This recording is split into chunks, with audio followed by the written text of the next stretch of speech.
Welcome to the Appalachian Historical Review. This is the audio home for AppalachianGenealogy.com. Each week, we dig into the records, migration paths, and the real stories of the people who settled the Appalachian Range. We're here to look at the actual documents and the everyday lives that define our heritage. Today, we are deep diving into the night the stars fell in Appalachia.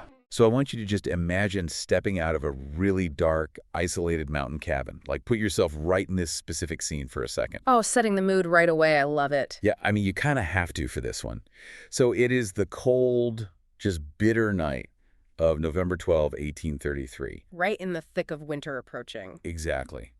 And you are deep in the Appalachian Mountains. Huh. And we're talking about the kind of darkness that we don't really even have anymore. No, for sure. No streetlights, no glow from some distant city just over the ridge. Right. No ambient light pollution reflecting off the clouds or anything. It's just this absolute heavy, almost oppressive blackness. Just total isolation. Yeah. And then you look up, and the sky above you is quite literally just breaking apart. Like it's shattered. Literally pouring fire. Tens of thousands of shooting stars are just streaking across the blackness, raining down in these unbroken torrents. And you have zero warning that this is coming. None at all. Yeah. You have no scientific context for what is happening up there. For all you know, the mountain south is just holding its breath, and you are standing there, genuinely unsure if dawn will ever actually come again. The sheer psychological weight of a moment like that is just, it's staggering. It really is. Because, we live in an era where we can just pull up a tracking app on our phones, right? Yeah, you get a push notification. Exactly. You know precisely when a meteor shower is going to peak, down to the actual minute. Right. But standing under a sky that appears to be collapsing in flames without any forewarning at all, that is an experience that completely overrides the human nervous system. The total short circuit. It is. And the historical record shows that this wasn't just like a brief moment of surprise. It was hours of sustained, relentless celestial bombardment. Yeah, and that sensory override is exactly what we are exploring in this deep dive today. Which I am so excited for. Me too.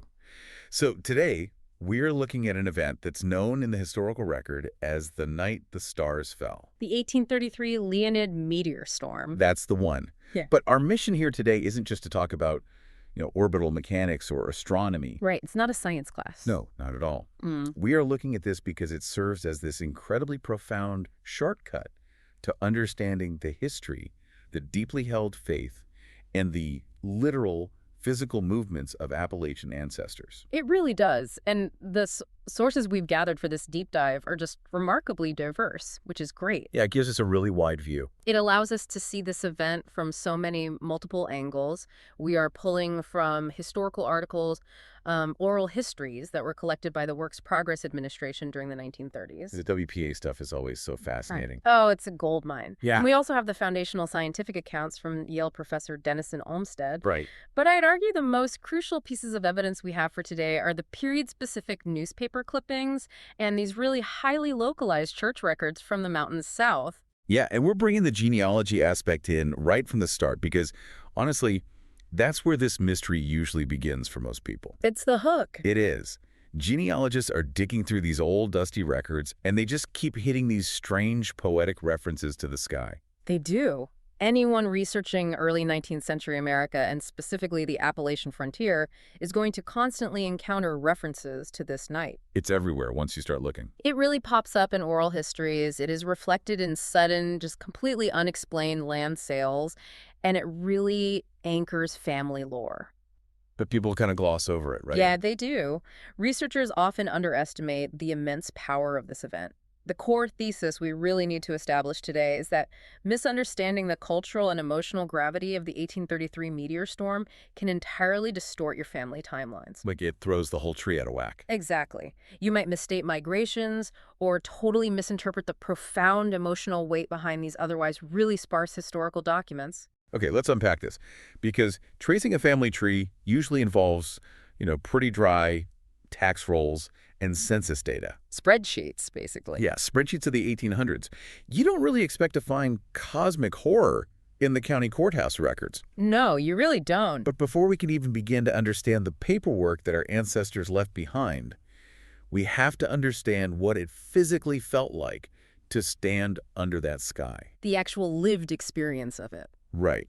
So let's look at the mechanics of what was actually happening up there. Well, to understand the physical reality, we really have to look at the scale of this thing. Okay, give me the numbers. The sources note that observers were witnessing tens of thousands of meteors per hour. Which is just wild. And actually, some of the more rigorous contemporary estimates from the scientific community put the peak at over 100,000 meteors an hour. Wow. I really want to break down that number for you because 100,000 is just hard to visualize. It loses all meaning, yeah. Right. Like if you go out today to watch a highly publicized meteor shower, like the Perseids in August, which people make a big deal out of. Oh, yeah, people drive out to the country for it. Right. You might see 60 to maybe 100 meteors in an entire hour, Yeah. and that is considered a really great show. A spectacular night. But here you're talking about 100,000. That's nearly 30 meteors every single second. It was essentially a torrential downpour of light. Just nonstop. We actually have accounts stating it was so bright that people could read books outdoors in the middle of the night.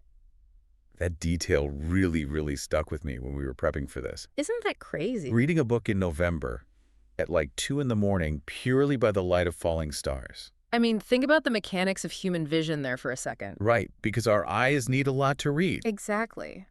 To read small, 19th century print requires significant, sustained ambient light.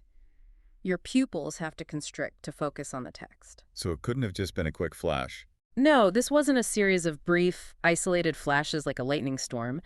The sheer volume of meteors burning up in the atmosphere created this continuous glowing illumination. Wow. It just bathed the entire landscape in this pale, moving, shimmering light.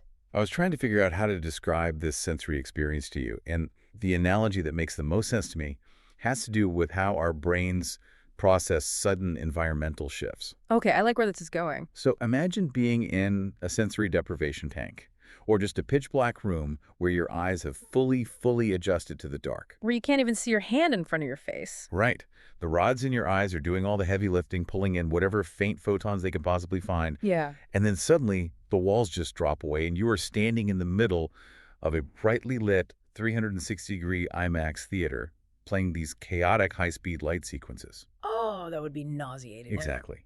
Your brain physically cannot process the input fast enough. It is a total overload of the visual cortex. Right, right. But for the people in 1833, they don't have the context of electricity or projectors or special effects. The natural world is doing this to them. What's fascinating here is how the specific geography of Appalachia acted as a massive amplifier for that sensory override. Wait, how so? Because a sky is a sky, right?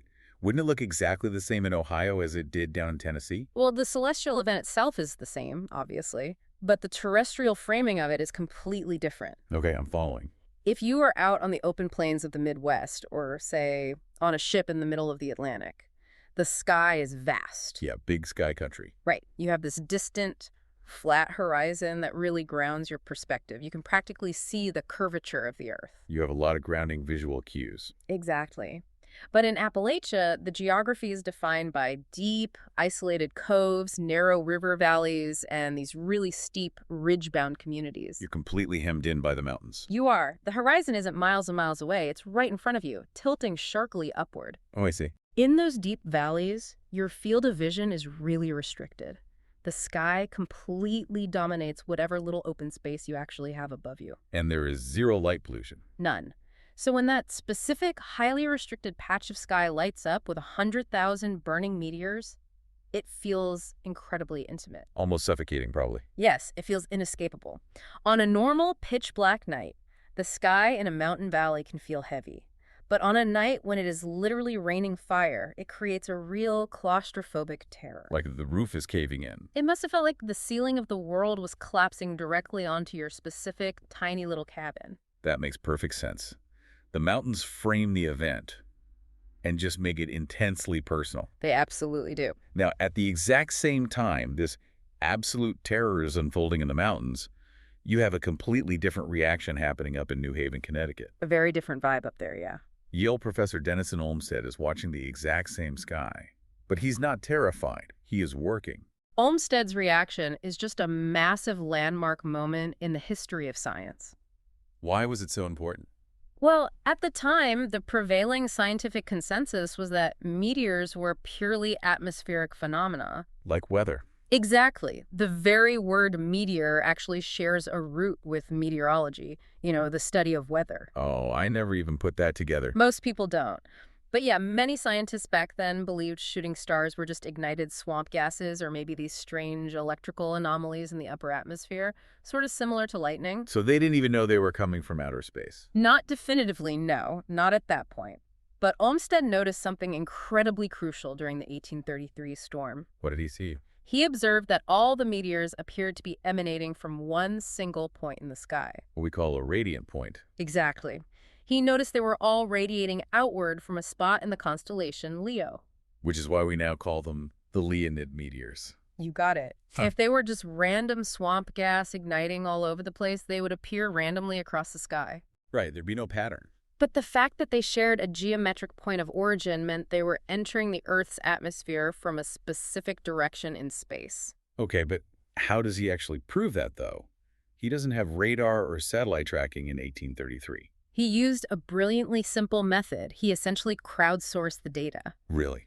Like an 1830s version of a Reddit thread? Kind of.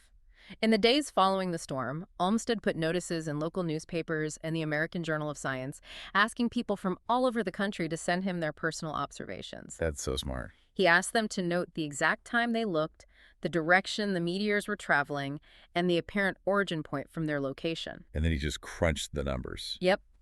By plotting all these independent observations on a map, he calculated the trajectories and basically proved that the Earth had passed through a massive debris cloud in space. And we now know that debris cloud belongs to Comet Tempel-Tuttle. We do. Every 33 years or so, Comet Tempel-Tuttle passes through the inner solar system, and it leaves this fresh, dense ribbon of dust and rock right in its wake. So most years, we just kind of brush through it. Right. Most years, the Earth passes through the older, more diffuse parts of that trail, which gives us a normal meteor shower. A nice little light show. But in 1833, the Earth plowed directly into a fresh, incredibly dense cluster of debris. Just a direct hit. Yeah. And these fragments, they are mostly the size of grains of sand, but they are hitting the atmosphere at around 44 miles per second. So the friction is what causes the massive light show. The intense friction and pressure as they slam into the mesosphere causes the air around them to superheat and glow, which vaporizes the particle entirely. It's just brilliant science. But I mean, if Olmsted is publishing these rational geometric explanations up in New Haven, Yeah. does any of that actually help the people we were talking about down south? I mean, an isolated farmer in Tennessee isn't exactly subscribed to the American Journal of Science. No, definitely not. Were they just completely in the dark, logically speaking? They were entirely without scientific comfort in the moment. You really have to separate the retrospective scientific analysis from the actual lived experience on the ground. Because word traveled so slowly. Exactly. Now, did the science eventually reach the mountains? Yes. Over the next several weeks, local newspapers across the mountain south did eventually reprint Olmsted's theories. Okay, so they eventually figured it out. You did. But the immediate visceral reaction in the early hours of November 13th was purely emotional. Right, because if you don't have a telescope and you don't have an understanding of orbital mechanics, your only frame of reference for the sky falling is the Book of Revelation. You use the tools you have to make sense of the world. And the primary tool in 1833 Appalachia was the Bible. Right. Specifically, they looked at passages like Revelation 6.1, which explicitly says, and I quote, "And the stars of heaven fell into the earth, even as a fig tree casteth her untimely figs when she is shaken of a mighty wind." I mean, that is a spot-on description of what they were seeing. It is. For a population steeped in biblical literalism, they weren't seeing a comet's debris trail. They were seeing a prophecy literally fulfilling itself right before their eyes. To really grasp what this looked and felt like on the ground, before any of that science had time to circulate, we should look at how the local papers reported the initial panic. Yes, the primary sources are so good here. We actually have a piece of required evidence from our sources that illustrates this perfectly. This is an excerpt from the Knoxville Register, printed in November 1833, just days after the event. Setting the scene. So let's look at the first section of this report. The headline is, "A Most Remarkable Display of Celestial Fire." That is quite the headline. They really went for it. Right. So the paper says, Citizens across East Tennessee and the adjoining mountain counties were roused from their beds in the earliest hours of Tuesday last by a spectacle so astonishing that many believed the day of judgment had surely arrived. Which, I mean, you can completely understand why they thought that. Exactly. I think the same thing. It goes on. From every quarter of the heavens, stars appeared to rain in unbroken torrents, filling the night with a brilliance that turned the very ground pale beneath our feet. The ground turning pale, that is such a vivid detail. It confirms that ambient light effect we were just discussing earlier. It really does. It wasn't flashing. It was a sustained, ghostly illumination. Very eerie. And the piece continues. Reports from Blount-Sevier and the upper reaches of the French Broad tell of families gathering in prayer, some weeping openly, others calling upon neighbors to witness what they feared were the final moments of earthly life. In the geography they mention there, Blount-Sevier, the upper reaches of the French Broad River. Those are rugged, deeply mountainous areas. Very rugged. The isolation would have made the panic so much worse. You can't just, send a text to see if the next town over is okay. Right. You have to physically run to your neighbor's cabin in the middle of the night. Let's look at the next paragraph of that excerpt, because this is where the physical reality of the event gets even stranger. Okay, so the article continues. Travelers along the wilderness road state that the sky seemed alive, as though the firmament itself had cracked open. The firmament cracking open, just incredible phrasing. It says, one gentleman from Claiborne County described the stars falling thick as snowflakes in a January storm, while a farmer near Rogersville claimed the heavens poured fire for near on 3 hours without ceasing. 3 hours? Just imagine standing there for 3 hours. And then it mentions the animals. Livestock bellowed in confusion, and several households report that their roosters crowed long before dawn. The inclusion of the ecosystem's reaction is so vital there. It really grounds the event in physical reality. The rooster's crowing really highlights the intensity of the light, doesn't it? It does. Circadian rhythms in animals are highly, highly sensitive to light cues. So they literally thought the sun was coming up. Exactly. For roosters to crow, the ambient light had to mimic the precise, gradual brightening of a pre-dawn sky. That's wild. And what about the livestock bellowing? Well, the livestock bellowing in confusion speaks to the sheer unnaturalness of the environment. Horses and cattle are prey animals, Right, they're skittish. They are highly attuned to environmental shifts, so the continuous moving light shadows all around them would have severely distressed them. Okay, so then we get to the final paragraph of this Knoxville Register piece, which is really where the transition from terror to action begins. The pivot. Exactly. It reads, though learned men assure us this was but a natural phenomenon, the likes of which may not be seen again for centuries, the event has left a deep impression upon the minds of our people. You can hear the lingering anxiety there. For sure. And it finishes with, ministers throughout the region have already announced special meetings to address the spiritual concerns stirred by this fearful and magnificent display. That last sentence is the pivot point for our entire discussion today. The special meetings. Yes, the mention of special meetings being announced by ministers. This is where the Leonid meteor storm stops being an astronomical anomaly and becomes a profound cultural catalyst. Because it's hitting a population that is already totally primed for a spiritual explosion. The timing couldn't have been more perfect. Right. The year 1833 isn't just a random date in history. It sits right at the tail end of what historians call the Second Great Awakening. To understand the reaction to the stars falling, you really have to understand the soil this event landed in. So tell me about that soil. Well, the Second Great Awakening was this massive Protestant religious revival movement that completely reshaped the American religious landscape in the early 19th century. Okay. And it hit the Appalachian frontier incredibly hard. What did that actually look like on the ground for these people? It was heavily characterized by circuit-riding preachers. These were men who would travel hundreds of miles on horseback just to reach isolated communities. Because there weren't established churches everywhere yet. Right, and it was defined by massive camp meetings. Events like the really famous Cane Ridge Revival, where thousands of people would gather in the woods for days of intense preaching. Just days of praying and getting highly emotional. Extremely emotional conversions. And culturally, the theology had shifted from strict Calvinist predestination, where your fate was sealed from birth, to a more democratic theology of free will. Meaning you had a choice in your salvation? Precisely. Yeah. The preachers emphasized that personal salvation was an immediate choice you had to make right then and there. No more waiting around. Repentance wasn't something you waited for, it was something you actively did.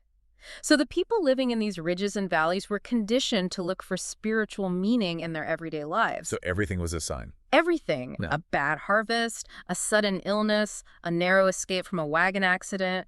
These weren't just random events to them. Right. They were part of an ongoing divine dialogue. They believed God was actively speaking to them through the natural world. So when the sky literally pours fire for 3 hours, the message isn't subtle. Not at all. It's universally perceived as God issuing an ultimatum. It was the ultimate divine warning. And because of the theology of the Second Great Awakening, the fear they felt translated instantly into action. The records show that, right? Oh, absolutely. The sources highlight an explosive surge in religious fervor immediately following November 13th. Yeah, the records show a massive spike in prayer meetings, sudden conversions, and baptisms. People who had just been sitting on the fence, maybe attending church, but never officially joining or repenting. They suddenly realized the clock might have literally run out on them. Exactly. Which brings us to a really vital concept for genealogists and historians, which is the idea of emotional record keeping. I want to spend some time on this because it explains how we actually track these people through the archives today. How do you define emotional record keeping? Think about the nature of 1830s administrative records for a second. They are, by design, incredibly dry. Very boring to read. Paper was expensive, ink had to be made from scratch, and the clerks writing these records were not trying to write literature. Right, they were just doing a job. A typical church minute book from this era is literally just a sterile list of administrative facts. Like, the church met. Brother Thomas was appointed to repair the roof. Sister Mary was received by letter. Adjourned. Exactly. It's the bare minimum required to maintain the institution. But clerks are human beings. Right. When a community experiences a moment of sheer, unadulterated awe or terror, the administrative facade just completely drops. So the clerk is just as freaked out as everybody else. The clerks are just as shaken as the people they're writing about. So these moments of collective trauma prompt unusually detailed, highly emotional entries in otherwise sterile record book. They break character. They do. They completely break character. Here's where it gets really interesting. Because you can be sitting in archive, flipping through a dusty book of Baptist or Methodist church minutes, reading 10 years of boring notes about roof repairs and disciplinary actions. And then boom. Right. Suddenly the handwriting changes. The tone shifts entirely. Phrases like the sign in the heavens or the late wonder just explode off the page. They do. And they provide an invaluable window into the exact emotional state of that community on that specific week in history. It gives researchers a pulse. A very clear pulse. We actually have another required piece of evidence for the sources that illustrates emotional record-keeping perfectly. The Cane Fork Minutes. Yes. This is an excerpt from the Cane Fork Baptist Church Minutes, recorded in December 1833, so just a few weeks after the storm. Let's hear it. Okay, so the first paragraph reads, "Brethren met according to our last appointment. After prayer, several members rose to speak concerning the late wonder seen in the heavens on the night of November 12th. And right there, they are abandoning the normal business. Totally. It goes on. Sister H testified that the falling of the stars brought her under deep conviction, believing the Lord might be calling the world to account. Notice the shift from administrative language to theological testimony there. Sister H being brought under deep conviction. That is classic revival language, right? Very classic. What does that actually mean, practically speaking, for someone in 1833? To be under conviction means you feel the acute, undeniable weight of your own sins, and you recognize your urgent need for salvation. So you feel guilty and terrified. It is an intense state of spiritual anxiety, and the minutes explicitly state that this anxiety was triggered directly by the falling of the stars. Right. And then the minutes say, Brother J reported that many in his settlement gathered for prayer through the remainder of the night, fearing the end was near. The church agreed that the event served as a solemn reminder of our dependence upon divine providence. So Brother J's report confirms that this wasn't just an isolated panic by one person. Whole settlements were terrified. Entire settlements gathered for prayer. They didn't go back to sleep. They stayed up to face the end of the world together. Okay, let's look at the second paragraph of these minutes, because this is where the clerk makes a really profound decision. This is my favorite part. The minutes read, "A motion was made and carried that a day of fasting and thanksgiving be held on the first Sabbath of January in acknowledgement of God's mercy in sparing us." They are so grateful to be alive. And then it says, "The clerk was instructed to record these proceedings, that future generations may know the cause of our renewed diligence in worship and our desire to walk more circumspectly before the Lord. That phrase right there, that future generations may know. It gives me chills. That phrase is the crux of why these records matter so much to us today. It shows just incredible self-awareness on their part. It really does. It proves these ancestors were not just reacting blindly in the dark. They had the historical foresight to realize they had lived through a hinge moment. They knew things were never going to be the same. They were deliberately and intentionally embedding their emotional state into the official, permanent historical record. Because they were writing that exact sentence for you, for the listener, for the genealogist sitting in an archive 200 years later. Exactly. They knew it would be looking for them, and they wanted us to know why their behavior suddenly changed. Right. And when they say our desire to walk more circumspectly, they are basically declaring a permanent shift in their community standards. To walk circumspectly means to live carefully, to strictly adhere to moral and religious laws. The meteor storm essentially scared them straight, and they wanted it documented that they were changing. Yes, they put it in writing. This raises an important question about community dynamics, though. If Sister H and Brother J are experiencing this sheer terror alongside their entire settlement, Yeah. how does a shared trauma of this magnitude reshape the actual physical community going forward? Well, it reshapes it by creating what sociologists and historians call cultural markers. Meaning an event so massive, it divides time into a clear before and after. Precisely. Because it was a shared, completely undeniable experience. I mean, nobody could wake up the next day and claim it didn't happen. First everyone saw it. Right. It fostered an incredibly strong sense of community cohesion. The sources show families reacting collectively. They didn't just hunker down alone in their cabins. They ran to their neighbors. To be together at the end. And that collective survival experience creates a bond that manifests in group-based actions later on. But a cultural marker like this also does something really strange to how people remember time, right? The sources discuss a concept called temporal compression. Temporal compression is such a crucial concept to grasp when you're dealing with oral traditions and family lore. Why is that? Because human memory does not work like a spreadsheet. We don't file memories by exact calendar dates. Oh, right. Like if I try to remember what year I took a specific vacation, I get it wrong all the time. Exactly. How does the camera lens analogy work here? I think that explains it really well for our listeners. Yes, think about how a telephoto lens on a camera works. Okay.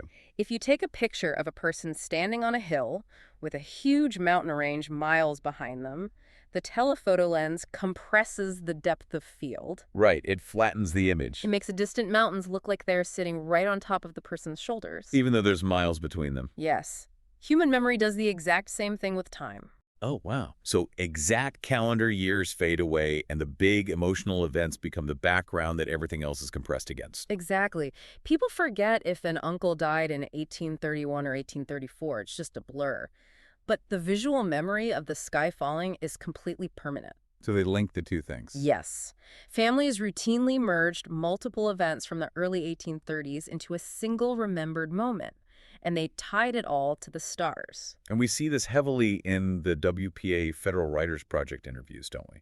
The WPA interviews are an absolute goldmine for this. In the 1930s, government workers traveled all through Appalachia interviewing elderly people. Just collecting their story. Right, collecting stories that their parents and grandparents had told them about the frontier days. And they don't use the year 1833. Almost never. They almost universally used the night the stars fell instead of a calendar date. That's fascinating. You'll be reading a transcript of an interview where someone says, "My grandfather built the big stone chimney the year the stars fell," or "Aunt Mary took sick and died the night the stars fell." Which is very dramatic. But as a genealogist, if you see that phrase in a family Bible or in an old letter, you can't assume Aunt Mary died exactly on November 12, 1833. No, definitely not. You have to treat it as a rough era, like a temporal zone. She might have died in 1832 or 1835.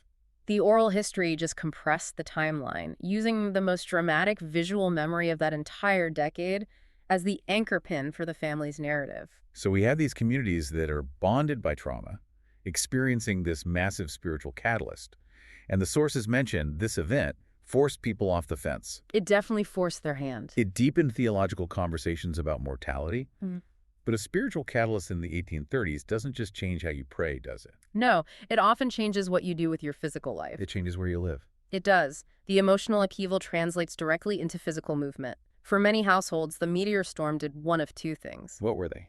It either violently reinforced their existing beliefs, making them double down on their current church and community. Sort of digging in their heels. Right. Or it completely shattered their paradigm and pushed them to commit to entirely new religious paths. We see people suddenly joining the Baptists when they had been completely unaffiliated before, or leaving a Presbyterian church to join the Methodists. And in the context of the frontier, a sudden shift in your worldview or a sudden commitment to a new religious community often meant packing up your wagon and moving to where that specific community was thriving. Because you wanted to be around like-minded people. Exactly. So what does this all mean for the listener right now? If someone is actively researching their family tree, they're looking at census records and land deeds from the 1830s, how do they use this meteor storm to break through brick walls? It means you must start using the 1833 meteor storm as a deliberate temporal anchor in your research methodology. Okay, lay that out for us. When you are looking at early 19th century Appalachian families, you need to actively look for sudden, inexplicable changes in documentation in the 18 to 24 months immediately following the winter of 1833.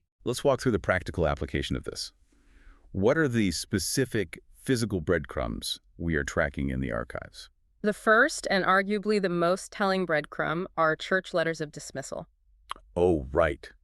Because in denominations like the Baptists or Presbyterians during this era, church membership was extremely strict. Very strict. You couldn't just stop attending one church on Sunday and walk into another one a few counties over the next week. You were a covenant member. Yes. If you wanted to leave your congregation in good standing, you had to formally request a letter of dismissal from the church body. And the church would actually have to vote on it, right? They would. They would essentially issue a document stating that you were a member in good standing, free from any disciplinary actions, and they were officially recommending you to the fellowship of whichever new church you joined. It operated like a spiritual passport. That's a great way to put it. You needed it to integrate into a new community. So how does the meteor storm factor into this? Well, because the meteor storm sparked such a massive surge in religious fervor and subsequent restlessness, genealogists know to look for a huge spike in these letters.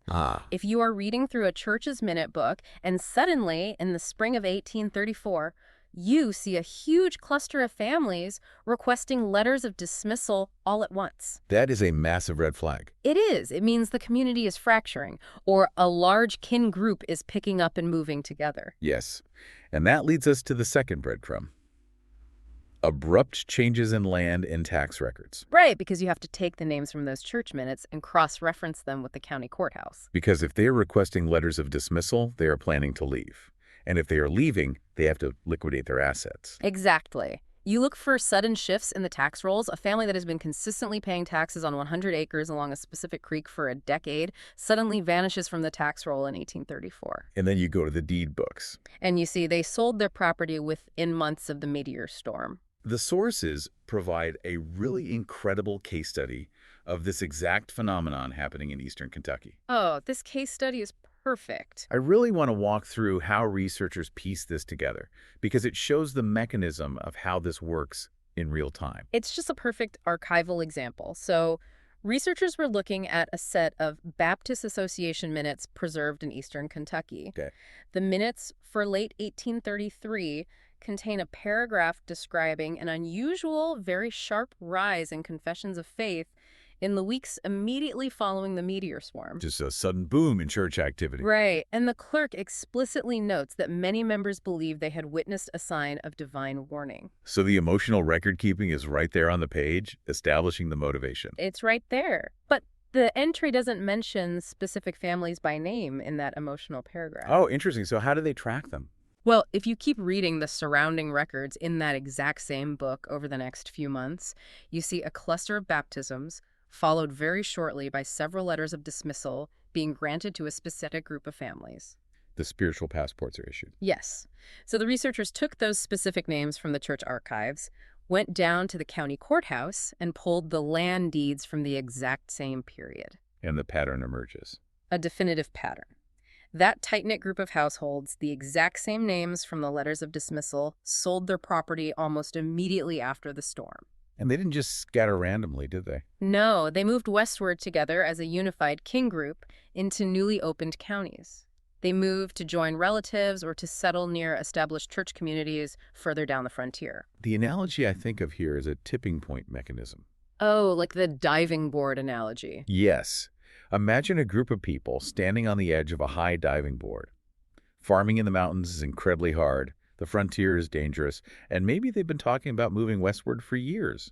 They've been contemplating it, sure. The tension is there, but the inertia of staying put is really strong. It's hard to just uproot your life. It's a huge risk. Right. The meteor storm is the physical push that sends them off the board. It provides the massive emotional momentum required to execute a decision they were already contemplating. That is exactly how it functioned. It was the catalyst. Now, we do have to clarify a critical nuance here regarding historical evidence. Okay, what's the nuance? If you read those Eastern Kentucky land deeds, the legal text does not say, we, the undersigned, are selling this land because the stars fell and we had a massive religious awakening. Right, the deed just outlines the property bounds and says, for the sum of $50. The legal documents are completely silent on the emotional motivation, but when you look at the aggregate data, the timing is just undeniable. You have to look at all the layers. Exactly. When you layer the celestial event, the highly emotional church minutes, the sudden issuance of letters of dismissal, and the abrupt property sales, all within a 6-month window. The mechanics of the migration become completely clear. The storm played a massive role in shaping the decisions of people who are already living with deep frontier uncertainty. Looking at these records in this context completely changes the game. It isn't just about tracing a lineage anymore. No, it's so much more than that. It's not just about finding the name of a great-great-grandfather to fill in a blank on a chart. It's about seeing the humanity of the people who generated the paperwork. It's about understanding why they moved, not just when they moved. Especially Katie. If we connect this to the bigger picture, the Night of the Falling Stars wasn't just a cool astronomical anomaly. Definitely not. It wasn't just an early win for Yale's science department. For the people living in the Appalachian Mountains, it was a cultural earthquake. A perfect way to describe it. It shaped their memory, it influenced their physical movement across the landscape. And it left physical traces in the written and oral records that actively guide our historical understanding today. It provides historically grounded context. If you are a listener and you've been banging your head against a brick wall because your early 1830s ancestors suddenly, inexplicably changed their religious life, Or they just vanished from a community. or took off on a totally new migration path, you now have a massive, fiery piece of the puzzle. They didn't just move randomly. They might have been running from the end of the world, or running toward a new spiritual beginning sparked by the sky. It reminds us that our ancestors were not just names on a census. They lived with a profound daily sense of wonder and vulnerability. They watched the natural world so closely. They watched the sky for meaning, and they carried those deep, sometimes terrifying interpretations into the most massive life decisions a person can make. Where to live, who to associate with, how to worship. Understanding their psychological world helps us understand the choices they made. It brings them vividly to life, and it makes me think about our own lives, which leads me to a thought I want to leave you with today. Oh, I'm ready. Think about the massive, shared global events of our current era, the things we have all witnessed together that stopped the world in its tracks. What extraordinary moments of uncertainty or awe are we currently living through? And the truly provocative question is, in 200 years, when your great-great-grandchildren are acting as genealogists, trying to understand your life, What are they going to find? exactly what strange emotional temporal anchors are they going to find in your digital record? That is such a fascinating thought. What will they find in your archive texts, your old emails, or your digital history to explain the sudden changes in your life's trajectory? Why did you suddenly move in a specific year? Why did you change careers? What were the cultural earthquakes that tipped the scales for you? Because we are leaving a paper trail of our own awe and uncertainty, just like Sister H and Brother J did in 1833. We really are. Thank you so much for joining us on this deep dive into the archives today. It's been a pleasure. We hope it helps you unlock some mysteries in your own family history. And more than anything, we invite you to step outside tonight, look up at the dark sky, and see it just a little bit differently. Thank you for listening to this installment of the Appalachian Historical Review. Remember to visit the digital archive at appalachiangenealogy.com. Join us next time for further study into the records and history of the Appalachian region.